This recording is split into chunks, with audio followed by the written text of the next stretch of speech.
예배 나오신 여러분들을 환영합니다. 지금은 하나님의 말씀을 듣는 시간입니다. 가능하신 분들은 자리에서 일어나셔서 오늘 우리에게 주신 하나님의 말씀을 받도록 하겠습니다. 오늘 우리에게 주신 하나님의 말씀은 예레미야애가 3장 21절로 25절까지의 말씀입니다. 제가 가진 구약 성경 1146페이지에 있는 예레미야애가 3장 21절로 25절까지의 말씀을 제가 봉독하겠습니다. 이것을 내가 내 마음에 담아두었더니 그것이 오히려 나의 소망이 되었사옴은 여호와의 인자와 긍휼이 무궁하심으로 우리가 진멸되지 아니함이니이다. 이것들이 아침마다 새로우니 주의 성실하심이 크시도소이다. 내 심령에 이르기를 여호와는 나의 기업이시니 그러므로 내가 그를 바라리라 하더라. 기다리는 자들에게나 구하는 영혼들에게 여호와는 선하시도다. 아멘. 이것은 하나님의 말씀입니다. 모두 자리에 앉겠습니다. 오늘은 말도 안 되는 감사라는 제목으로 하나님의 말씀을 전하려고 합니다. 말씀을 시작하면서 여러분들에게 음악 이론을 한 가지 소개하려고 하는데요. 바로 음정이라는 이론입니다. 이 이론에 따르면 이 이론은 어떤 이론이냐면요, 특정 음과 또 다른 특정 음 사이의 간격을 의미하는 이론인데요. 이 이론에 따르면요, 미 플랫이라는 음과 시라는 음 사이의 관계는 증 5도가 되겠습니다. 그런데요, 여기서 재미있는 사실이 하나 생겨납니다. 미 플랫이라는 음과 시라는 음 사이의 간격이 증 5도라고 했는데, 이 순서를 역으로 시라는 음을 기준으로 미 플랫이라는 음과의 사이의 간격을 계산하면 감 4도가 되겠습니다. 증 5도와 감 4도, 증 5와 감 4. 참 재미있는 이러한 결과를 보고요, 많은 뮤지션들은 어쩌면 증오와 감사의 차이는 관점의 차이일지도 모르겠습니다 라고 이야기합니다. 국내에는 산불로, 세계적으로는 전쟁으로, 또 우리나라에서 사회적 거리두기가 폐지되기는 했지만 아직까지 종식되지 않은 코로나19 팬데믹으로 우리가 오늘날 살아가고 있는 이 시대를 많은 사람들은 감사가 메마른 시대라고 부릅니다.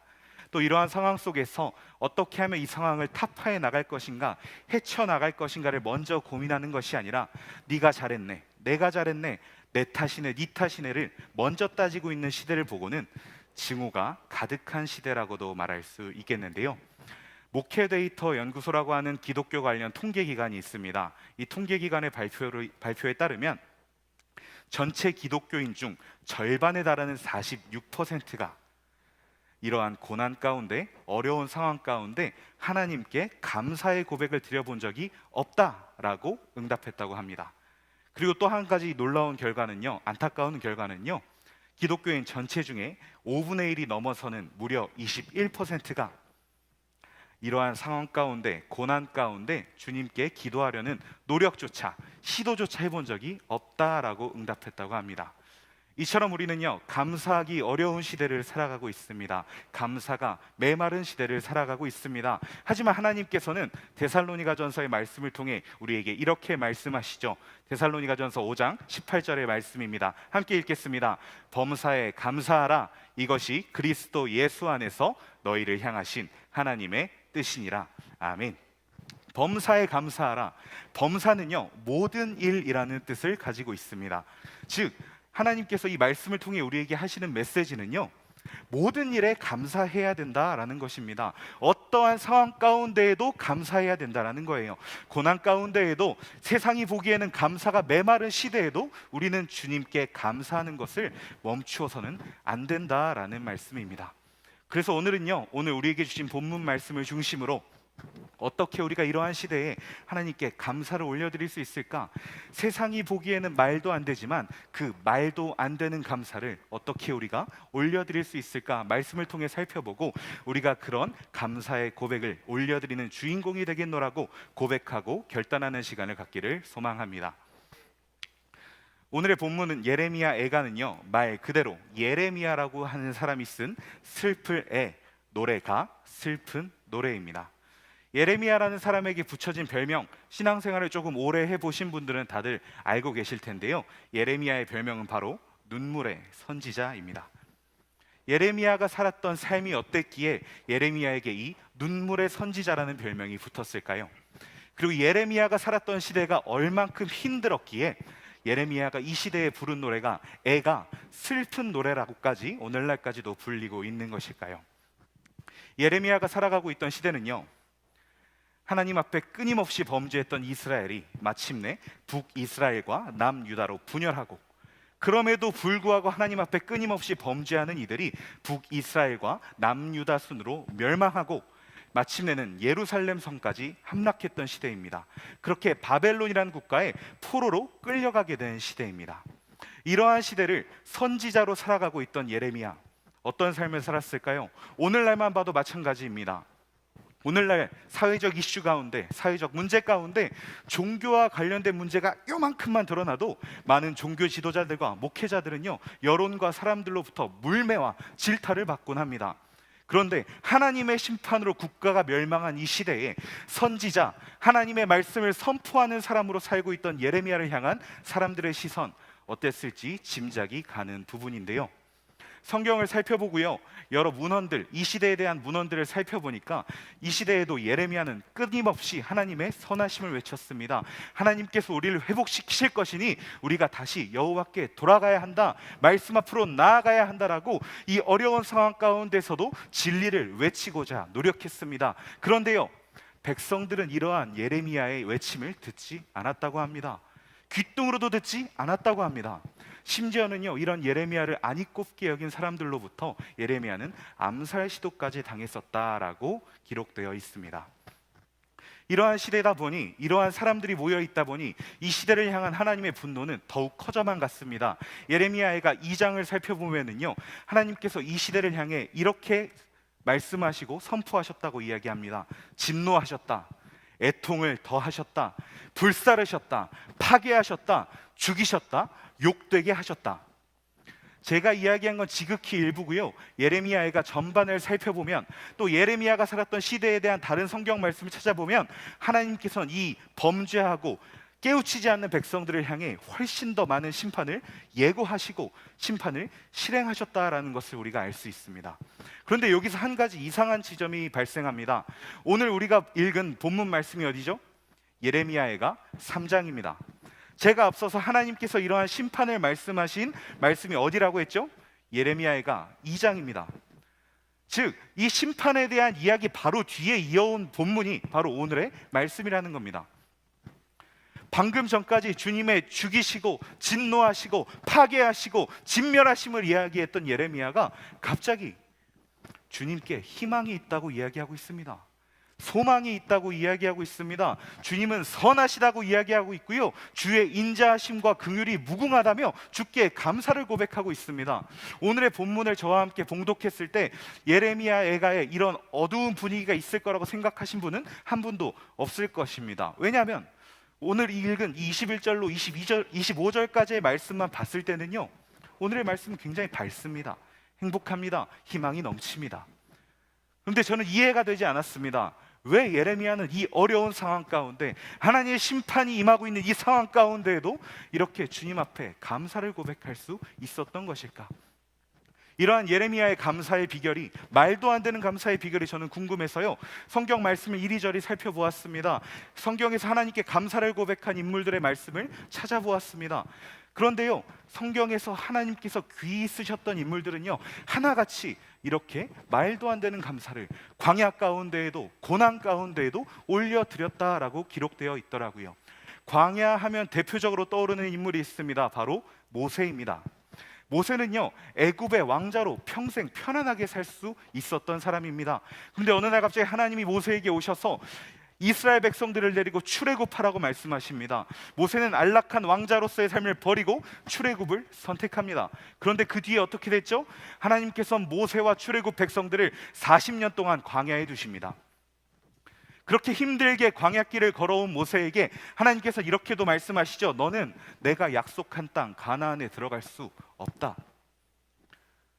안락했던 모세의 거처에서 나오게 하신 주님입니다. 이스라엘 백성들을 40년 동안 거처 없이 떠돌이 생활하게 했던 주님입니다. 그리고 마침내 모세가 하나님께서 약속하셨던 그 거처에 들어가지 못하게 하셨던 주님입니다. 그런데 모세는 죽기 전 마지막 시편, 마지막 고백이라고 불리우는 시편 90편을 통해서 하나님 앞에 이렇게 고백하더라고요. 시편 90편 1절의 말씀입니다. 함께 읽습니다. 주여, 주는 대대에 우리의 거처가 되셨나이다. 이해가 되지 않았습니다. 자신의 모든 거처를 빼앗긴 모세가 주님께서 우리의 대대의 거처가 되셨다며 감사를 고백하고 있는 것이 이해가 되지 않았습니다. 이뿐만이 아닙니다. 고난하면 떠오르는 인물, 저는 다윗을 꼽을 수 있을 것 같습니다. 다윗은요, 어린 시절, 유년 시절에는 가정에서 막내 아들이라는 이유로 가정에서 인정받지 못했습니다.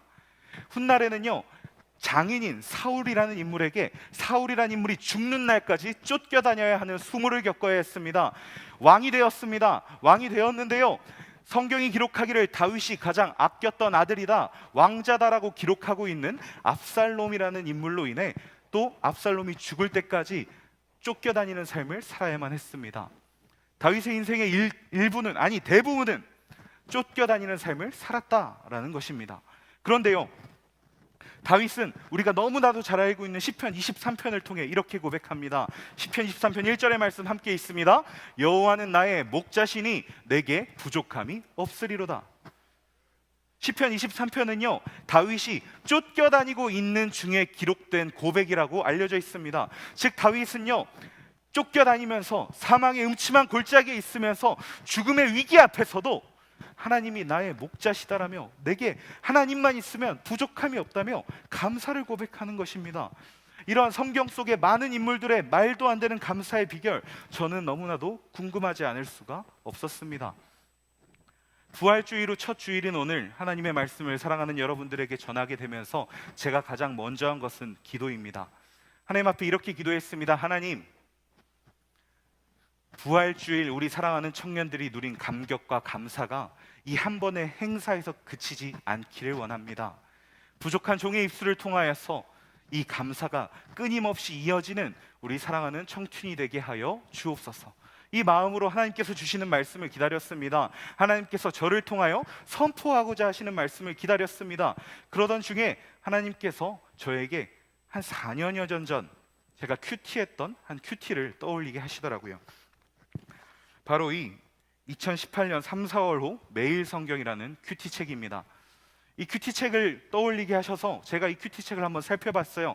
이 큐티책에 어떤 본문이 있었을까요? 바로 오늘의 본문인 예레미야 애가였습니다. 그래서 이 말씀에 어떠한 말씀이 있었을까, 어떠한 감사의 감격이 있었을까 궁금해서요, 그때 당시에 제 묵상을 한번 살펴봤습니다. 근데 이때 당시에 제 묵상을 요약하면 이렇더라고요. 나는 매일 아침 큐티를 하며 하나님의 말씀을 듣고 그 말씀에 힘입어 하루하루를 살아가는 사람인데, 예레미야의 애가의 말씀은 너무 힘들다, 아프다, 슬프다. 그래서 내 하루가 힘들다, 아프다, 슬프다. 그러니까 제발 이 어두운 본문을 묵상하는 시간이 하루빨리 지나갔으면 좋겠다. 그렇다면 저는 이 큐티를 읽으면서 옛날 큐티를 회상하면서 감사를 찾을 수 있었을까요? 그래서 다시 한번 하나님 앞에 엎드렸습니다. 하나님, 감사에 대한 말씀 달라고요. 절망에 대한 말씀 말고, 심판에 대한 말씀 말고 감사에 대한 말씀 달라고요. 이렇게 기도하는데 참 하나님도 감사하게도 제가 이 감사의 프레임을 완전히 바꾸었던, 저 스스로 감사의 프레임을 완전히 바꿀 수 있게 해주었던 한 간증을, 저의 간증을 떠올리게 하시더라고요. 2021년 11월쯤이었습니다. 저는 첫 사역지이자 한 5년여간 사역했던 사역지를 정리하고 후임 전도사님을 청빙하고 인수인계하는 과정이 있었습니다. 그와 동시에 개인적으로, 사역적으로, 관계적으로 또 기타 여러 해결해야 하는 일들이 산적해 있었습니다. 그 일을 하는 과정들이 쉬웠을까요? 평탄했을까요? 그랬으면 제가 얘기 안 했겠죠. 평탄하지 않았습니다. 힘들었습니다. 해결해야 되는 일들이 너무 많았습니다. 11월이면 어느 때인가요? 추수감사절을 준비하며 감사의 고백을 올려드리는 절기입니다. 그런데 그때 저는 감사는커녕 기도 한마디조차 주님 앞에 마음껏 나오지 않았습니다. 그런데 마침 그때 당시 제가 섬기고 있던 교회에서 특별 새벽 기도회가 열리는 기간이었습니다. 이때 내가 하나님 앞에, 하나님 부여잡고 기도해야겠다, 하나님 앞에 나의 이 어려운 상황 놓고 모두 내려놓고 기도해야겠다라고 생각했어요. 그런데요, 특별 새벽 기도회를 시작하기 위해서 교회 문을 여는 순간부터 특별 새벽 기도회가 끝나는 그 순간까지 제가 할 일이 너무 많은 거예요. 제가 맡아야 했던 일들, 산적한 일들이 너무 많았습니다. 그 일들을 하다 보면 제가 기도의 자리에 앉아서 기도할 시간이 하루도 없었습니다. 너무 억울했습니다. 새벽 2시에 일어나서 그 먼 길을 달려 매일 아침, 매일 새벽 기도의 자리에 나아가는데 단 한 번도 내가 하나님과 기도로 교제할 시간이 없다라는 것에 너무나도 서러웠습니다. 그렇게 하루, 이틀, 사흘 시간이 지나서 마침내 그 새벽 기도의 마지막을 하루 앞둔 날이 되었습니다. 저는 이래서는 안 되겠다 싶었어요. 이대로 가다 내가 정말 죽겠다 싶었어요. 그래서요, 모든 일 다 제쳐놓고 제가 늘 예배드리던 저쪽 자리에 한 구석에 앉아서 털썩 주저앉았습니다. 그리고 기도했습니다. 주님,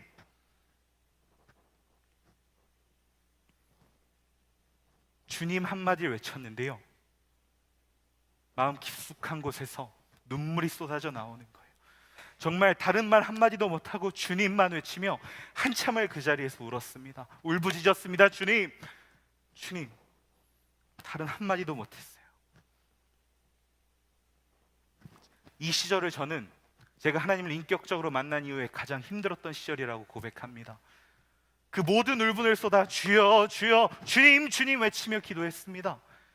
그렇게 그 기도의 자리에 나와서 다시 일상으로 돌아가 저에게 맡겨진 일들을 감당하고 있는데요, 우연히 한 찬양을 듣게 되었습니다. 그 찬양은 감사라는 찬양입니다.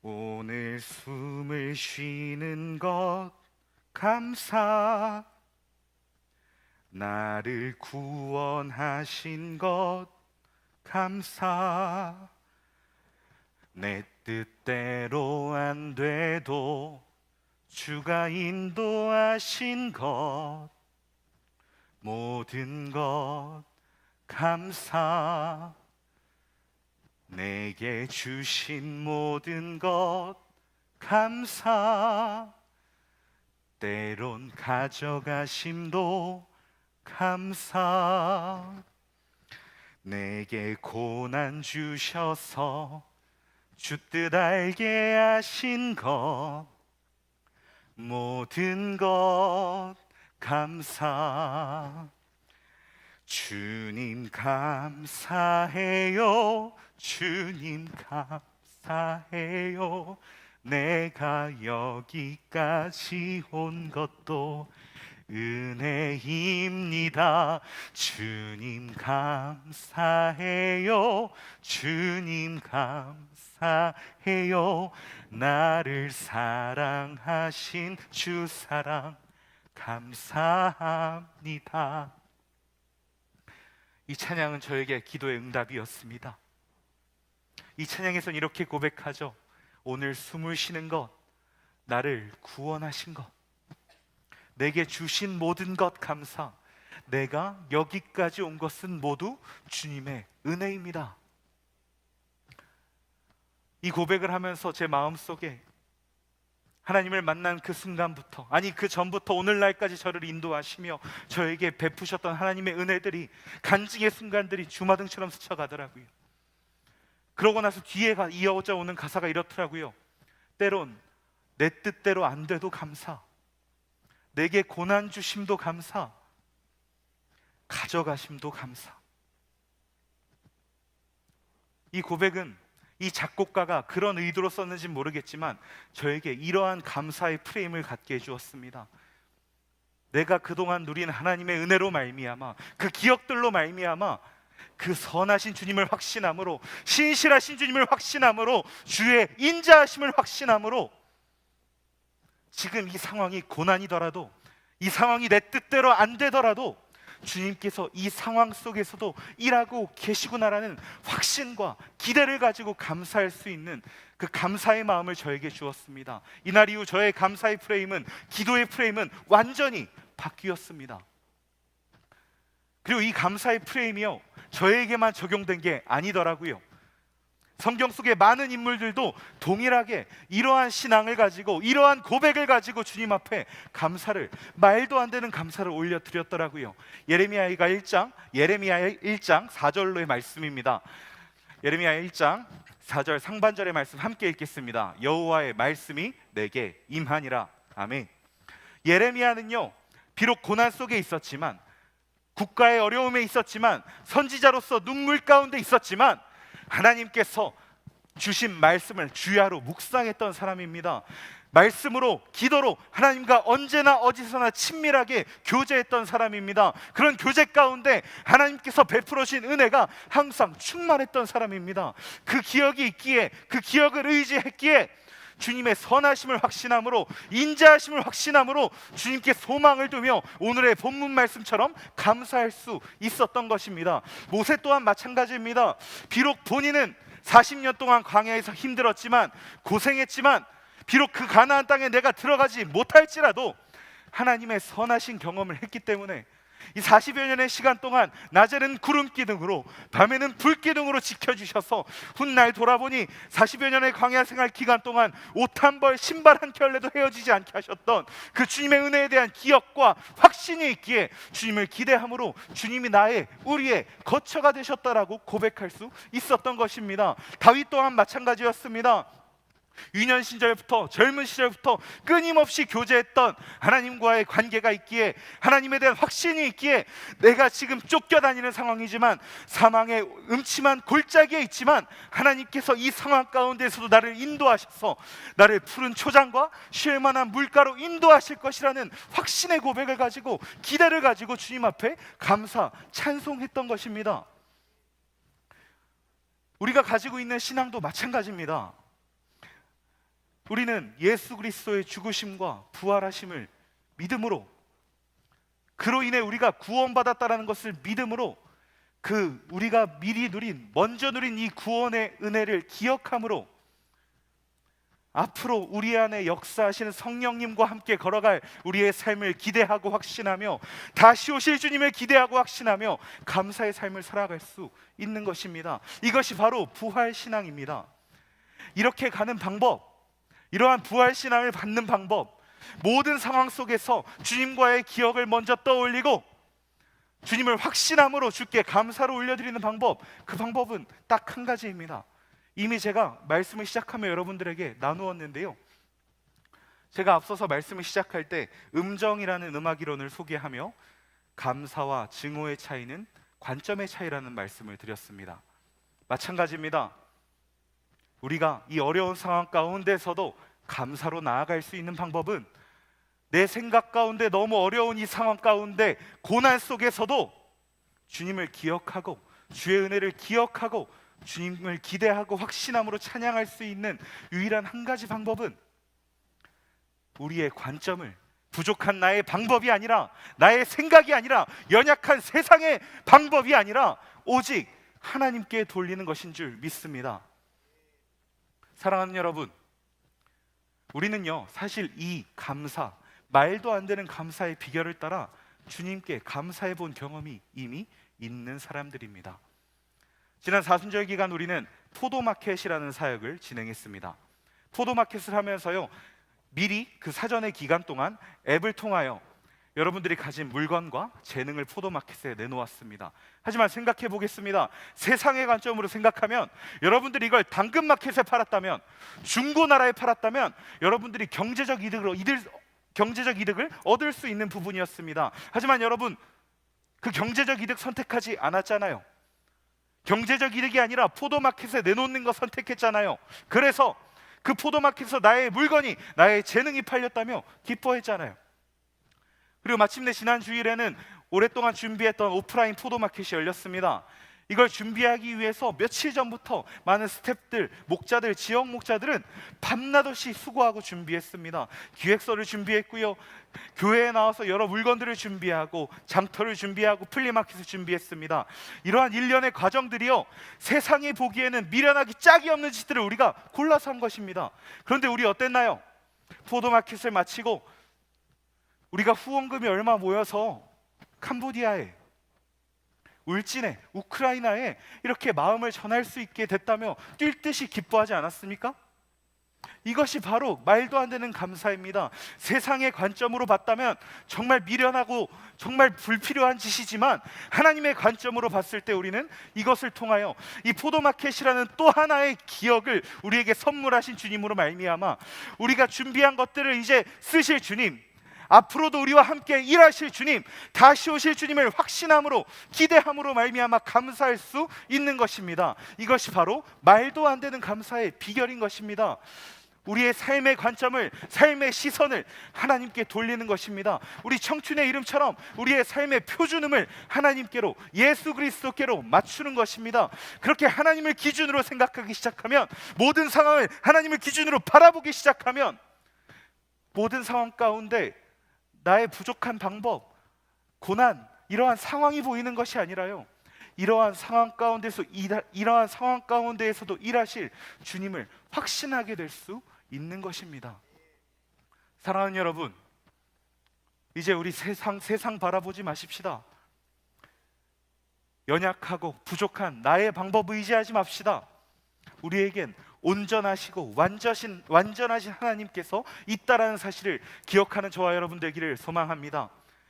주님께 모든 관점을 돌리고 주님께서 주신 기억들로 말미암아, 은혜를 누림으로 말미암아 주 앞에 확신과 기대를 가지고 감사하며 나아갈 때에 주님께서는 말도 안 되는 기쁨을 우리에게 채우실 것입니다. 말도 안 되는 사랑으로 우리를 넘치게 채우실 것입니다. 세상이 줄 수 없는 평안과 행복과 기쁨과 감사가 다른 누구도 아닌 우리에게 주어질 것입니다. 바라기는 이 말도 안 되는 감사의 주인공, 그 주인공이 우리 사랑하는 한소망 청년교회 청춘 클래식이 되기를 소망합니다. 그리고 이 자리 가운데 모여 예배하고 이 말씀을 들으며 저와 함께 이 말도 안 되는 감사의 비결을 따라가겠노라고 고백하고 결단한 저와 여러분들이 될 수 있기를 간절히 축복합니다. 기도하겠습니다. 하나님, 우리에게 말도 안 되는 감사의 비결을 가르쳐 주시니 감사합니다. 예레미야가 그랬던 것처럼, 모세가 그랬던 것처럼, 다윗이 그랬던 것처럼, 성경 속 많은 믿음의 선배들이 그랬던 것처럼 우리 또한 이제 이 말도 안 되는 감사의 비결을 따라 우리의 삶의 관점을 주께 맞추고 모든 상황과 순간을 주님으로 바라봄을 통하여 언제나 주님께 이 말도 안 되는 감사를 올려드리는 사랑하는 청춘 클래식 한 사람 한 사람이 되게 하여 주옵소서. 예수님의 이름으로 기도드립니다. 아멘. 시간 다 같이 아래서 일어나서 찬양할 건데요, 함께 찬양할 노래는 앞서 제가 소개한 감사라는 찬양입니다. 이 찬양을 고백할 때 여러분들도 내가 누렸던, 지금 누리고 있는 은혜를 한 가지라도 끄집어내서 기억해 보실 수 있기를 바랍니다. 그리고 그 기억에 의지하여, 그 주님에 의지하여 이젠 내가 내 눈앞에 보이는 상황이 나의 방법, 나의 생각, 세상의 방법으로는 감사할 수 없는, 도저히 감사할 수 없는 상황일지라도 주님으로 인해, 주의 선하심으로 인해 내가 감사합니다 라고 고백할 수 있는 저와 여러분 되기를 축복합니다. 이 시간 함께 이 찬양 고백하며 나아가겠습니다. 숨쉬는 것 감사,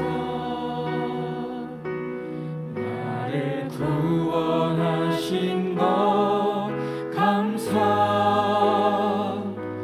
내 뜻대로 안 돼도 주가 인도하신 것, 모든 것 감사, 내게 주신 모든 것, 내게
안에 있음 감사.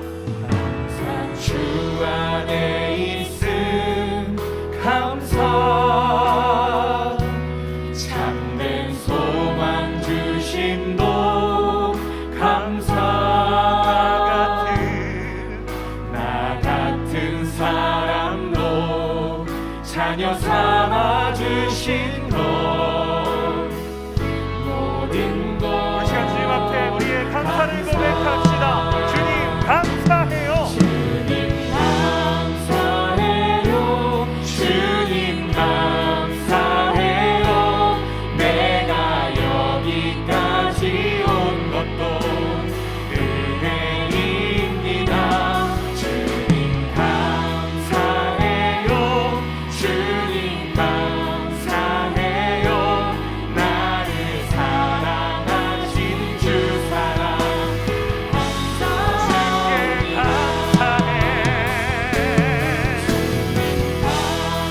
감사해요. 주님 내가 여기까지 온 것도 내가 여기까지 모두 주님의 은혜입니다. 감사해요. 주님 감사해요. 나를 사랑하신 우리 시간 두 손을 하나님을 향해 높이 들고 우리의 온 마음을 담아 감사를 고백합니다. 감사해요. 주님 감사해요. 내가 여기까지 온 것도 은혜입니다. 주님 감사해요. 나를 사랑하신 주 사랑 감사합니다. 우리의 목소리로 고백합니다. 주님 감사해요.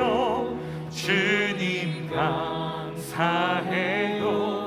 내가 여기까지 온 것도 은혜입니다. 주님 감사해요.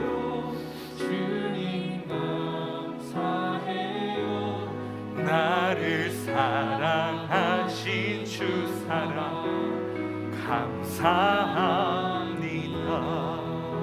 사랑하는 여러분, 이 시간 주님 앞에 함께 이렇게 기도하며 나아가기 원합니다. 하나님, 주께서는 태초전부터 우리를 예비하시고 오늘날까지 한순간도 쉬지 않고 인도하시고 은혜 부어 주셨는데, 부족한 우리는 나의 생각에 잠기어 나의 방법에 매몰되어 세상에 더 집중하며 살았습니다. 세상에 집중하느라 주님께 감사하라는 주님의 뜻을 어기고 살았습니다. 부족하고 연약한 우리의 모습을 회개합니다. 하나님, 이제는 우리가 달라지기를 원합니다. 새로워지기를 원합니다. 우리의 삶의 모든 방법과 관점이 부족한 내가 아니라 온전하신 하나님께 돌려지게 하여 주옵소서. 연약한 세상이 아니라 완전하신 주님께 돌려지게 하여 주옵소서. 이렇게 주님께 날마다 감사를 고백하며 나아가는 우리가 되게 하여 주옵소서. 내가 되게 하여 주옵소서. 이 시간 주여 한번 간절히 부르고 기도하며 나아갑니다. 주여, 하나님 아버지, 우리가 나를 쓰기를 원합니다.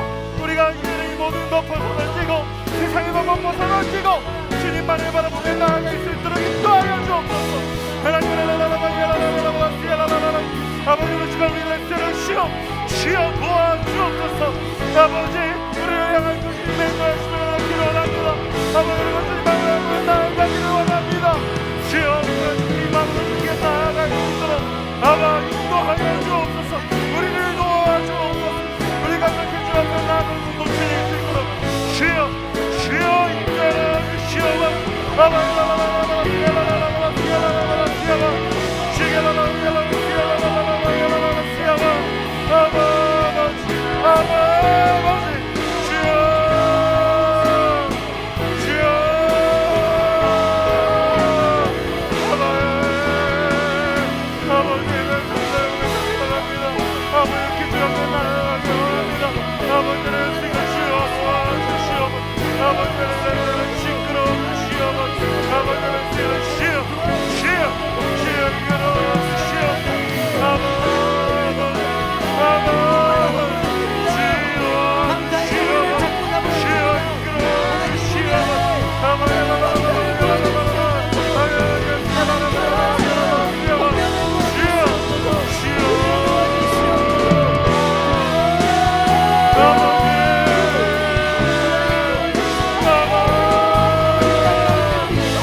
시간 계속해서 한 번 더 기도하기 원합니다.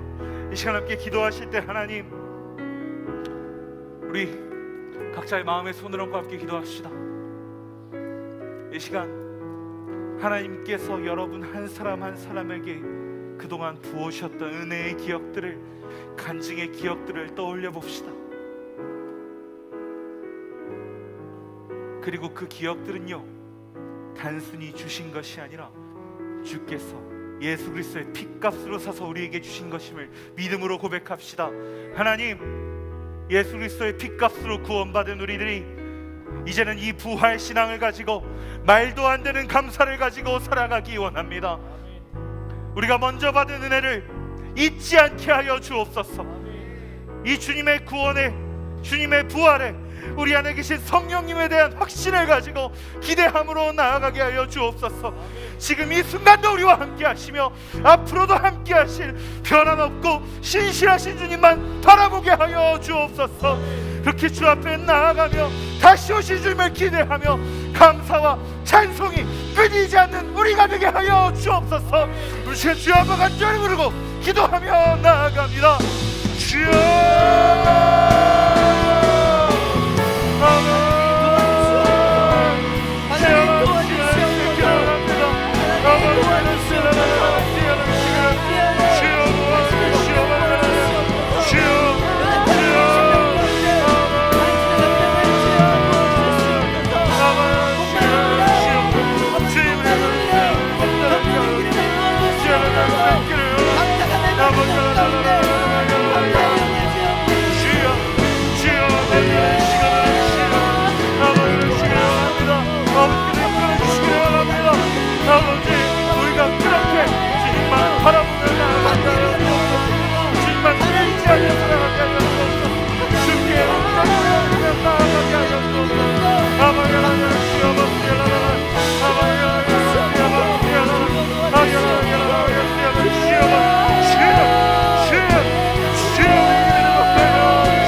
하나님, 우리를 태초전부터 택정하셔서 오늘날 이 순간 이 자리까지 인도하신 그 주님의 은혜를 찬송합니다. 그 모든 순간 주님께서는 단 한순간도 변하지 않으시며 우리에게 은혜를 베푸시고 우리를 인도하시고 주의 방법 아래, 주의 날개끈을 아래 두셨음에도 불구하고 우리는 연약하고 부족한 나의 생각, 나의 방법, 세상의 소리에 귀 기울여 왔음을 이 시간 고백합니다. 하나님, 오늘도 우리에게 귀한 말씀 주셨사오니 이제는 이 말씀을 따라 변화되게 하여 주옵소서. 세상의 방법 벗어던지게 하여 주옵소서. 나의 생각보다 주님의 생각을 우선순위에 두게 하여 주옵소서. 그렇게 우리의 삶의 관점을, 우리의 삶의 기준을 예수 그리스도, 우리를 위한 하나님 아버지께 돌리게 하여 주옵소서. 그렇게 나아갈 때에 주께서 매 순간, 매 시간, 매 때마다 모든 장소에서 주님을 누리게 하여 주시고, 그렇게 우리가 경험하는 순간순간을 우리의 마음속에 간직으로 심어주사 우리가 어떠한 어려움 속에서도, 어떠한 아픔 속에서도, 어떠한 광야 가운데에도, 어떠한 고난 속에서도 주님을 확신함으로, 신뢰함으로 감사 찬송하며 나아가게 하여 주옵소서. 그렇게 주님께 말도 안 되는 감사를 올려드리는 우리 사랑하는 청춘 클래식 공동체 한 사람 한 사람과 우리 공동체 위에 세상이 줄 수 없는 기쁨과 행복을 누릴 수 있는 은혜 또한 허락하여 주옵소서. 모든 것 주께 맡겨드리며 이 예배의 주인 되신 우리 주님 예수 그리스도의 이름으로 기도드립니다. 아멘.